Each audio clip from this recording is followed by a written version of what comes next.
ng information booth kay duway ko kabalo kung di ko nagkanto.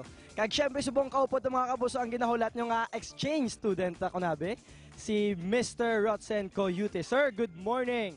Good morning, everyone. Okay, sir. So, paano mo describe kung nabi exchange student ka? Paano mo describe ang imong nga type sa pagtuon? Ang tutom kagid bala, normal lang, or nagatuon ka man kag nagagimik? Para sa imo ano be? Probably I could consider myself na studious student wherein I don't involve myself particularly sa mga activities nga not related to my academics. And siguro my life here really revolve only sa eating, studying, and then sleeping. That's all. Okay, sir. So, paano ka napilian as a exchange student sa US?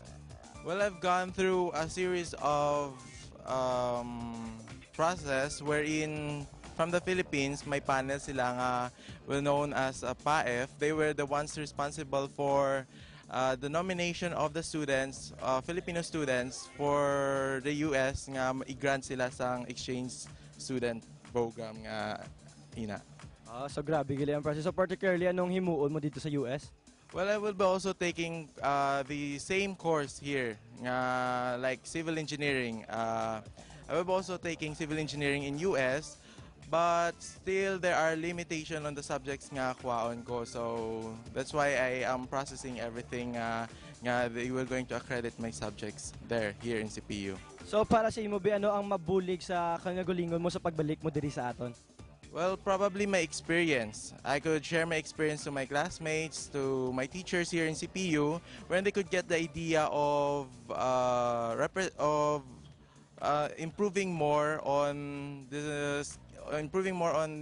kung paano sila mag-teach, kung paano sila mag-interact sa klase, and I could impart what I have learned there sa ilaman sa mga classmates ko man diri sa CPU. Okay, so I'm sure damo mada nga pareho sa imong aspirants nga gusto man mag-exchange student, hindi lang sa US, syempre sa iban man nga mga country. So anong ma-advise mo sa ila kag particularly sa nga bago naman subong nga pag-start sa mga klase sa mga freshmen nga mga students?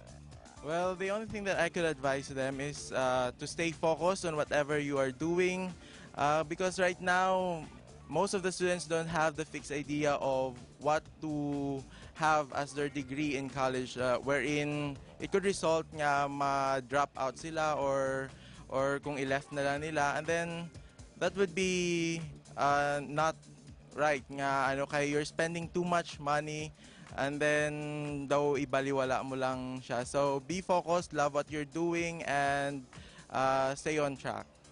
Okay, so thank you so much Mr. Rotzen Coyute. Sir, good luck sa imong pag-exchange student dito sa US. Kag daw na beating ko ginasa information, diri ginasa information, buti na to si Mr. Information. Sir, sino ganing alam ta? Silito.